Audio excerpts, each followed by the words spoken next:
Hello students, class 9 subject mathematics. आज हम नया चैप्टर उठाएंगे, चैप्टर नंबर 8 कोरिलेटर। ओके, तो इन कोरिलेटर में हम पहले इंट्रोडक्शन पढ़ेंगे कि कोरिलेटर बोलते हैं किसको है। ठीक है, देखो इसको कहने के लिए फर्स्ट ऑफ ऑल इसका स्टार्ट कैसे करेंगे, पहले हम कोरिलेटर को समझने की कोशिश करेंगे। इसमें क्या है, देखो कोरिलेटर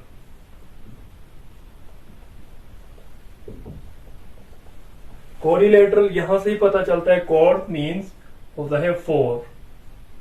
okay,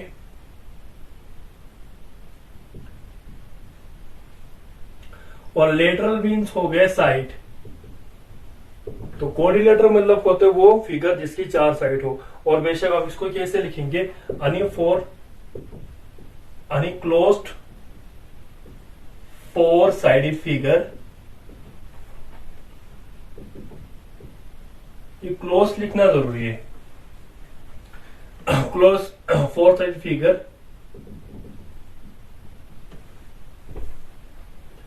is said to be a quadrilateral.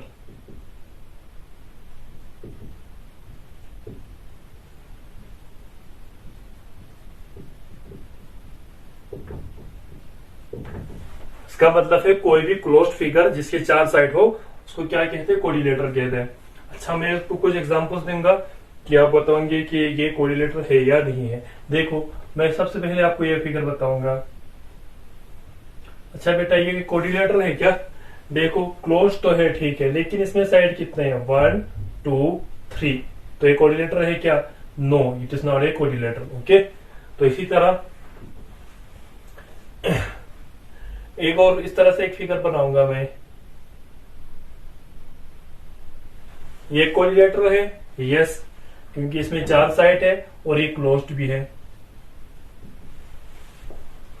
और इसी तरह आप एक इस तरह से बनाएंगे। देखो इसमें कितने साइड है, 1 2 3 साइड ही है और ये ओपन भी है, तो ये कोरिलेटर नहीं है।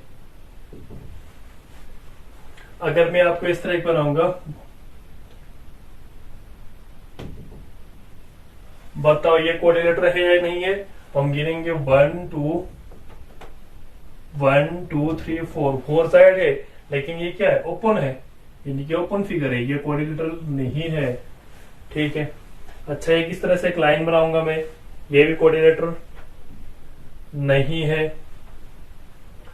तो अब फोर्थ फिगर है, क्लोज्ड भी है, तो ये आपको कोरिलेटर है। ठीक है, तो आपको कोरिलेटर समझ में आ गया किसको बोलते हैं। ठीक है, इसके बाद अब सीखेंगे वर्टेक्स किसको बोलते हैं। कोरिलेटर में वर्टेक्स किसको कहेंगे, ये भी आपको सबको पता है, ये बोलने की जरूरत नहीं है। एंगल भी पता है आप लोगों को। सपोज मैं एक कोरिलेटर बनाऊंगा, इसको देखो, ये कोरिलेटर है, तो इसको नेमिंग कैसे लिखेंगे, इसको नाम कैसे देते हैं, तो नेमिंग इसका कैसे होता है, कैसे लिखेंगे, इसको नाम कैसे देंगे, इसको ऐसे लिखेंगे, या ए बी सी डी, या ये एंटी क्लॉकवाइज में जाएंगे या क्लॉकवाइज में। या एंटी क्लॉकवाइज में या ए डी सी बी लिखो, या ए डी सी बी लिखो, या ए बी सी डी लिखो। ये कोऑर्डिनेटर इसको लिखेंगे। आप इसको ये इस तरह नहीं लिख सकते, ए सी बी डी, इसको नाम इस तरह से नहीं लिखेंगे, ये गलत है। ए सी बी डी इस तरह से नहीं लिखते हैं, या आपको या क्लॉकवाइज में एंटी क्लॉकवाइज में जाना पड़ेगा या क्लॉकवाइज में जाना पड़ेगा। ठीक है, तो वर्टेक्स में क्या क्या है, वर्टेक्स आपको यहाँ पर मिलेगा, ये जो कोण होता है वर्टेक्स होता है, ए बी सी डी, ये सारे क्या है, वर्टेक्स है। अच्छा, एंगल देखो, ए बी लाइन और A D line, A B line और ए डी लाइन की मदद से कौन सा एंगल बन रहा है, एंगल ए बन रहा है। और इसी तरह ए बी और सी डी सी बी, इसी तरह ए बी और सी बी लाइन की मदद से एंगल बी बन रहा है। और इसी तरह सी बी और डी सी डी या डी सी की मदद से एंगल सी बन रहा है। इसी तरह ए डी और डी सी की मदद से एंगल डी बन रहा है। ओके, तो ये एंगल कैसे बनता है, कोई भी दो क्या लाइन की मदद से बनता है, या कोई भी दो रे से बनते हैं, इनको रे बोलते हैं ना। या कोई रे से बनता है या कोई दो लाइन की मदद से बनता है। ठीक है, तो यहाँ पर मीटिंग पॉइंट होते हैं इन दोनों लाइन का। तो यहाँ पर जो अंदर अंदर से जो चीज बनते हैं इसको क्या बोलेंगे, एंगल बोलते हैं। ठीक है, ओके स्टूडेंट्स, अब इसके बाद क्या कहेंगे, इसके बाद हम एंगल कितने के बराबर होता है क्वाड्रिलेटर में वो फाइंड आउट करेंगे। देखो मैं क्वाड्रिलेटर बनाऊंगा आपको, यहां पर देखो ए बी सी डी, ये क्वाड्रिलेटर है, ए बी सी डी, इसे क्वाड्रिलेटरल,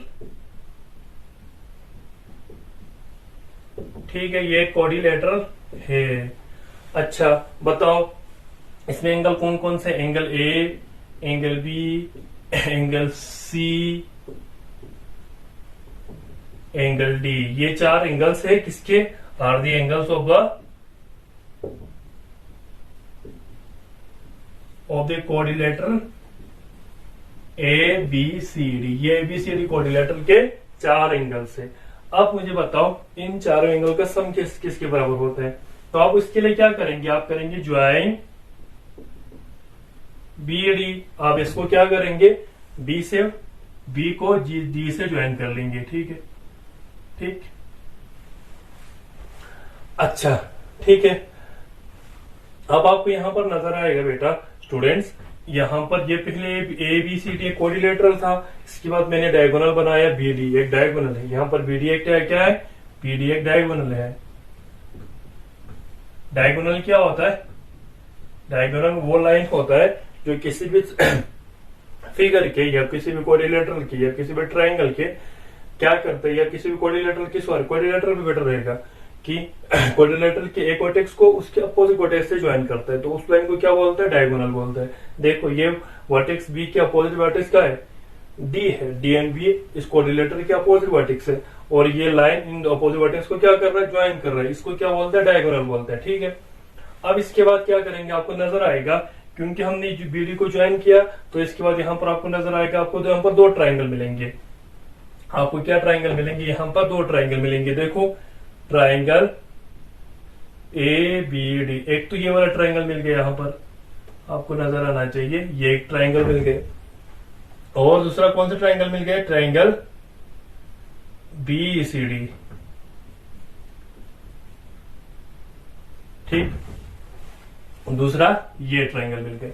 ठीक है, अब मैं इन एंगल का नाम लोगों, देखो अब मुझे क्या फाइंड करना है, मुझे क्वाड्रिलेटरल के सारे एंगल का सम फाइंड आउट करना है। देखो अब हमको यहाँ पर मैं इसका नाम रखूंगा सपोज 1, और इसका नाम रखूंगा 2, और ये अंदर वाले एंगल का नाम रखूंगा 3, और यहाँ पर इसको रखूंगा 4, इसको रखूंगा 5।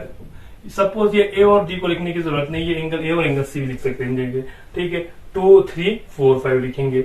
अब मैं पहले यहाँ पर ट्राइंगल ए बी डी को देखूंगा। ए बी डी ट्राइंगल में क्या है, मैं लिख सकता हूं angle A plus angle 2 plus angle 3, क्योंकि एक ट्राइंगल है, ट्राइंगल के तीनों एंगल का सम क्या होता है, हमने पहले चैप्टर में पढ़ा था कि एक ट्राइंगल के तीनों एंगल का सम क्या होता है, 180 degree.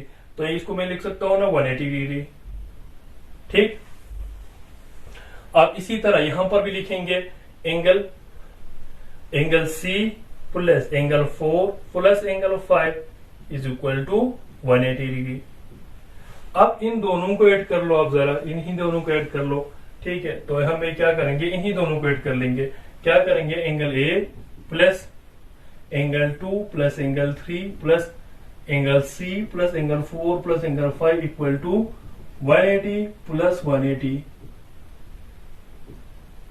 Which is equal to 360 degree. Okay, तो हमें क्या मिल गया, एंगल, देखो मैं क्या लिख सकता हूं फिर, angle A plus angle 2 plus angle 4, angle 2 plus angle 4 को मैं क्या लिखूंगा, एंगल 2 प्लस एंगल 4 को मैं सीधा लिखूंगा एंगल डी लिखूंगा, प्लस इसी तरह एंगल सी प्लस एंगल 5 और एंगल 3 को, एंगल 5 और एंगल 3 को मैं क्या लिखूंगा, angle B which is equal to 360 degree.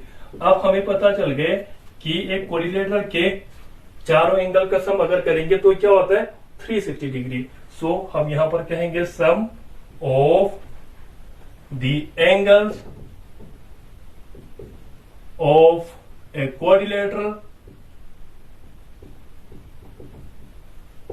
equal to 360 degree. क्या बेटा, ये नोट आउट कर लो। इसके बाद हम पढ़ेंगे टाइप्स ऑफ क्वाड्रिलेटरल के।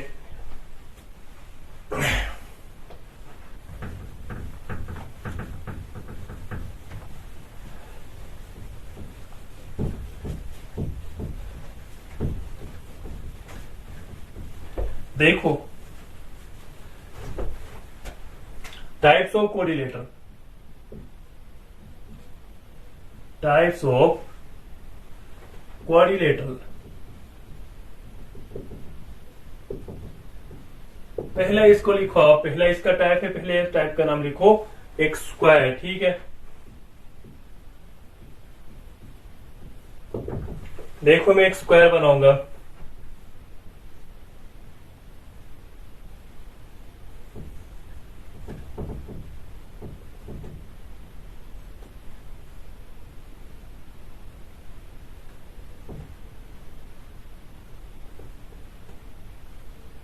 या बराबर बनाना, ठीक है, स्क्वायर।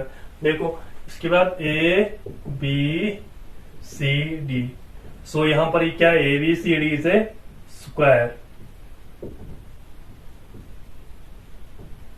अब मुझे बताओ स्क्वायर में क्या क्या होता है। स्क्वायर में पहली पॉइंट ये होता है कि स्क्वायर का चारों साइड बराबर होता है।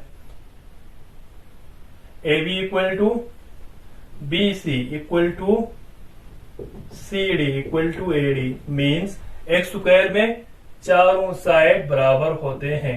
एक चीज ये है,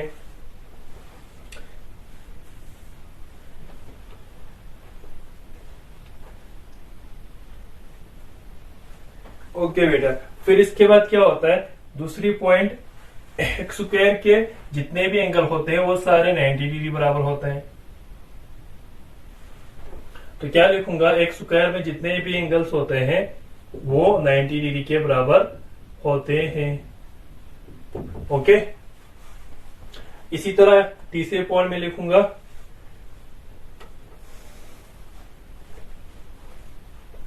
तीसरा पॉइंट में मैं ये लिखूंगा। देखो देखो बेटा, आप क्या करेंगे, ए से लेकर बी को सी को ज्वाइन कर लेंगे, ठीक है, और बी से लेकर डी को ज्वाइन कर लेंगे। ठीक है, ये क्या है, A C and B D are two diagonals of a square. तो एक स्क्वायर में क्या होता है, दो डायगोनल्स भी बराबर होता है, मींस ए सी और बी डी भी बराबर होंगी। ये स्क्वायर की प्रॉपर्टीज है। ठीक है, इसके बाद दूसरा टाइप्स क्या है, इसके बाद दूसरा टाइप रेक्टेंगल आ जाते हैं।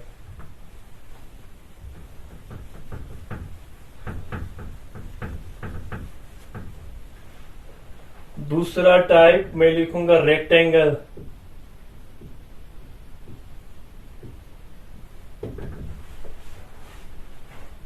अच्छा, रेक्टेंगल और स्क्वायर में क्या फर्क है, रेक्टेंगल में स्क्वायर में सिर्फ एक ही फर्क है, क्यों, स्क्वायर में चारों साइड बराबर होता है, लेकिन रेक्टेंगल में सिर्फ अपोजिट साइड ही बराबर होता है।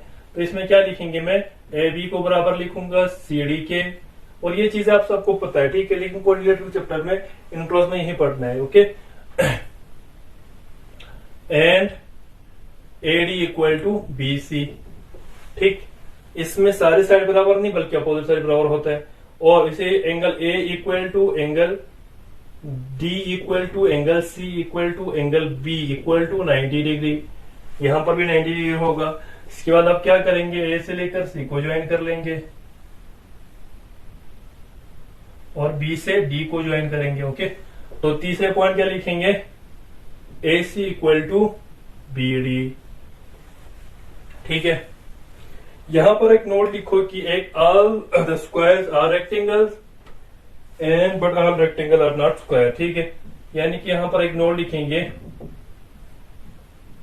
ऑल स्क्वायर्स आर रेक्टेंगल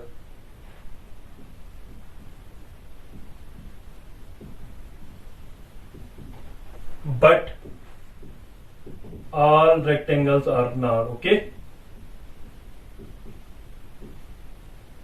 माने जितने भी स्क्वायर है आप उसको रेक्टेंगल बोल सकते हैं। ठीक है, क्योंकि स्क्वायर में क्या होता है, सारे साइड इक्वल होता है। रेक्टेंगल होने के लिए क्या चाहिए, अपोजिट साइड इक्वल चाहिए, ठीक है। लेकिन सारे रेक्टेंगल्स स्क्वायर नहीं हो सकते, क्योंकि रेक्टेंगल में सिर्फ अपोजिट साइड ही बराबर होता है, बाकी साइड बराबर नहीं होता है। तो रेक्टेंगल को स्क्वायर होने के लिए सारे साइड इक्वल होना जरूरी बनता है, ठीक है। लेकिन स्क्वायर में सारी साइड इक्वल होता है, रेक्टेंगल होने के लिए अपोजिट साइड इक्वल होगा। तो ये चीज तो इसमें आ रहा है, लेकिन वो चीज इसमें नहीं आ रहा है, ठीक है। तो ये नोट को आपने समझना है। इसके बाद तीसरा टाइप आता है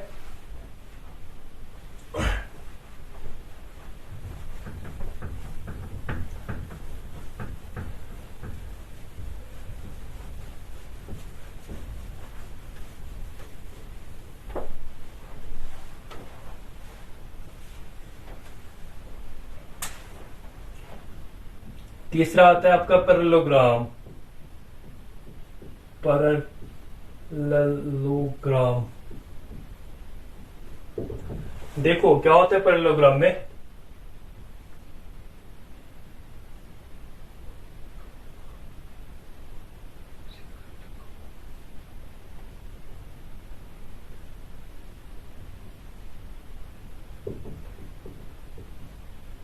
ABCD एक पैरेललोग्राम है। देखो इसमें पहली चीज तो यही होता है कि पैरेललोग्राम में भी अपोजिट साइड क्या होता है, पैरेलल होता है। पहले तो लिखेंगे AB पैरेलल होगा CD के एंड AD पैरेलल होगा BC के, पहली बात यह है। और दूसरी बात AB बराबर होगा CD के एंड AD बराबर होगा BC के। और यहां पर देखो पैरेललोग्राम रेक्टेंगल और स्क्वायर में क्या क्या डिफरेंट है कि यहाँ पर एंगल 90 डिग्री के बराबर नहीं होता है। यहाँ पर तीसरे बार लिखेंगे angle A equal to angle B equal to angle C, यानी यहाँ पर सीधा लिखेंगे angle A not equal to 90 degree, angle B भी यहाँ पर 90 डिग्री नहीं होता है। मीन्स होना जरूरी नहीं, पैरेललोग्राम होने के लिए ये जरूरी नहीं है कि ये एंगल 90 डिग्री हो। इसका मतलब ये है अगर 90 डिग्री हो तो भी वो पैरेललोग्राम है, क्योंकि एक रेक्टेंगल पैरेललोग्राम हो सकता है, एक स्क्वायर भी पैरेललोग्राम हो सकता है। लेकिन पैरेललोग्राम के लिए ये शर्त भी नहीं है कि वो एंगल 90 डिग्री हो, ठीक है। Angle C equal to 90 degree, angle not equal to 90 degree, angle D equal to 90 degree. Means parallelogram होने के लिए एंगल 90 डिग्री होना जरूरी नहीं है। अगर होगा तो ठीक है, लेकिन नहीं होगा तो भी ठीक है, वो पैरेललोग्राम ही रहेगा अगर ये दो शर्त उसमें सेटिस्फाई करता हो, ठीक है।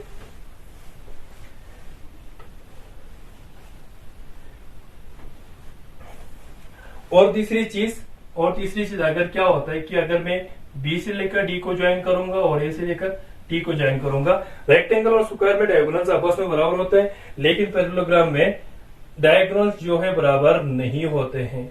AC is not equal to BD, means parallelogram में डायगोनल्स इक्वल नहीं होता है। मीन्स होना जरूरी नहीं है, मे नॉट बी इक्वल, इसीलिए मैं लिखता हूं मे नॉट बी इक्वल, क्योंकि मैं फिर भी बोलता हूँ रेक्टेंगल और स्क्वायर एक पैरेललोग्राम है।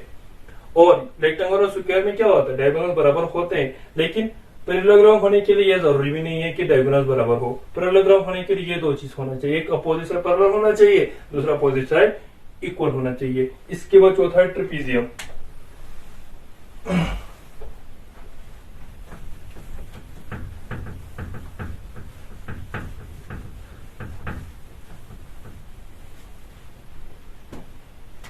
इसके बाद फोर्थ पार्ट है आपका ट्रेपीजियम।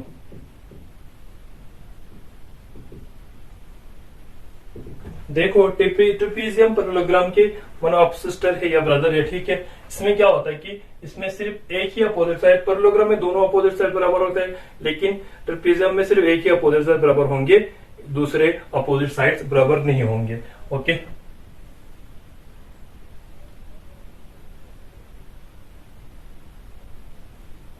सॉरी पैरेलल नहीं होंगे, मैं इक्वल नहीं बोल रहा हूँ, पैरेलल की बात कर रहा हूँ। पैरेललोग्राम में दोनों अपोजिट साइड पैरेलल होता है, लेकिन ट्रेपीजियम में सिर्फ एक ही अपोजिट साइड पैरेलल होता है। यहाँ पर आपको नजर आना चाहिए ABCD। देखो AB और CD यहाँ पर पैरेलल है, लेकिन AD और BC पैरेलल नहीं है।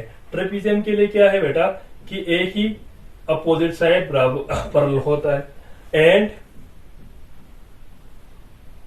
AD और CB पैरेलल नहीं है।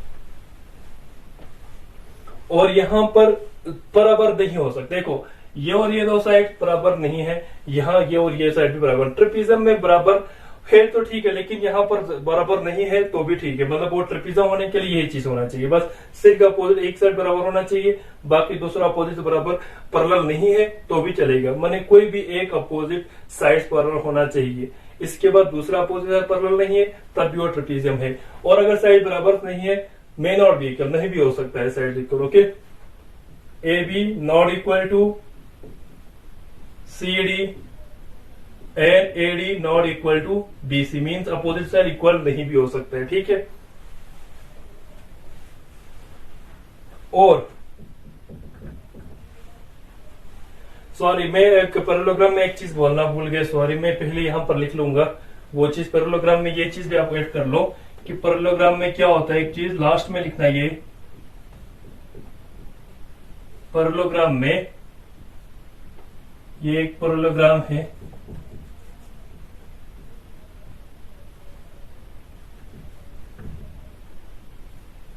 ठीक है, ये ए बी सी डी ये पैरेललोग्राम पहले मैंने बनाया था। इसमें लास्ट पॉइंट मैंने लिखना भूल गए कि पैरेललोग्राम में क्या होता है कि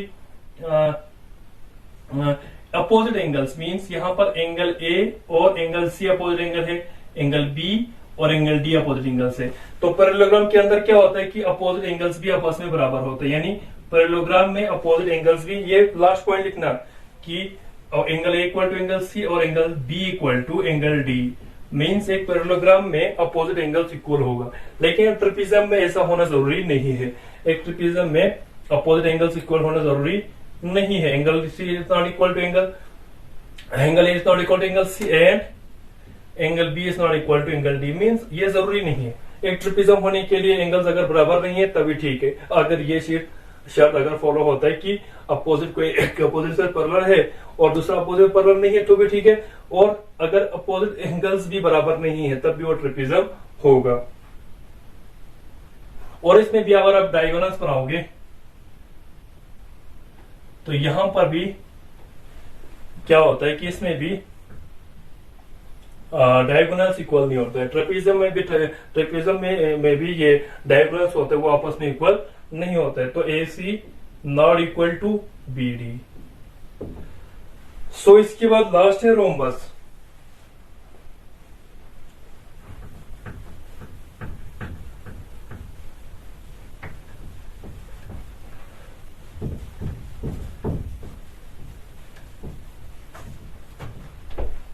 लास्ट आपका है फिफ्थ रोम्बस।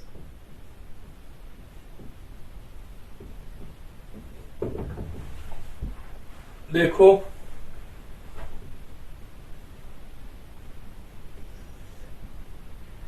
ए बी सी डी ये एक रोम्बस है, ठीक है, A B C D is a rhombus इसमें, ठीक है। तो रोम्बस में क्या कैरेक्टरिस्टिक्स की क्या क्या फीचर्स है, एक तो ये इसमें सारी साइड्स इक्वल होता है, यहां पर क्लियर लिख सकते हो A B equal to B C equal to C D equal to A D, यानी रोम्बस और स्क्वायर में सेम है, मीन साइड के लिहाज में। लेकिन इसमें क्या होता है कि स्क्वायर में 90 डिग्री होता है एंगल्स, यहाँ पर 90 डिग्री होना जरूरी नहीं, लेकिन साइड इक्वल होते हैं रोम्बस में भी। रोम्बस होने के लिए फिगर के चारों साइड बराबर होना चाहिए, और यहाँ पर एंगल 90 डिग्री होना जरूरी नहीं है। Angle A not equal to angle B not equal to angle C not equal to angle D not equal to 90 degree, ठीक है।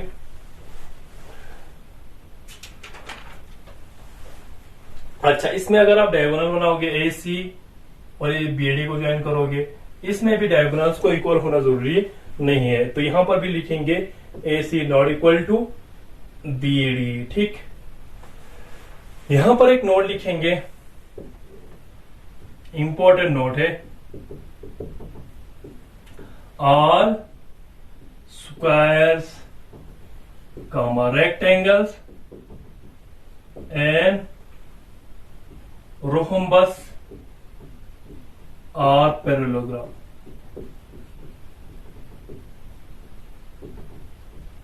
but converse may not be true। Okay, जितने भी स्क्वायर है, क्योंकि स्क्वायर के भी अपोजिट साइड पैरेलल होते हैं, ठीक है, और अपोजिट साइड इक्वल होता है, तो स्क्वायर जितने भी होते हैं वो एक पैरेललोग्राम होते हैं। रेक्टेंगल भी अपोजिट साइड बराबर होता है और अपोजिट साइड पैरेलल भी होता है। और यहाँ पर रोम्बस भी, ये तीनों आपको क्या बोलेंगे, एक पैरेललोग्राम होता है, लेकिन कन्वर्स ट्रू नहीं भी हो सकता है, ठीक है, क्योंकि पैरेललोग्राम में ऐसा होना जरूरी नहीं है कि एंगल 90 डिग्री हो, लेकिन स्क्वायर को और रेक्टेंगल्स में क्या 90 डिग्री होना जरूरी है। तो आप ये बोल सकते हैं कि जितने भी पैरेललोग्राम से आपको ऐसे भी पैरेललोग्राम मिलेंगे, ये पैरेललोग्राम है लेकिन ये पैरेललोग्राम है, ओके, मगर ये स्क्वायर नहीं है क्योंकि यहाँ पर एंगल 90 डिग्री नहीं बन रहा है, और ये रेक्टेंगल भी नहीं है क्योंकि यहाँ पर क्या है कि एंगल 90 डिग्री नहीं बन रहा है। लेकिन जितने भी स्क्वायर, ये देखो ये स्क्वायर है, अपोजिट साइड पैरेलल है, अपोजिट साइड इक्वल है, वैसे एक रेक्टेंगल बनाओ, देखो अपोजिट साइड बराबर है और पैरेलल भी है, अपोजिट साइड बराबर है, पैरेलल भी है। तो जितने भी स्क्वायर और रेक्टेंगल्स होगा वो पैरेललोग्राम होगा, लेकिन जितने पैरेललोग्राम्स होगा वो स्क्वायर नहीं भी हो सकता है, ठीक है। सो ये इंट्रोडक्शन था, बाकी थ्योरम्स अगली वीडियो में करेंगे, तब तक खुदा हाफिज।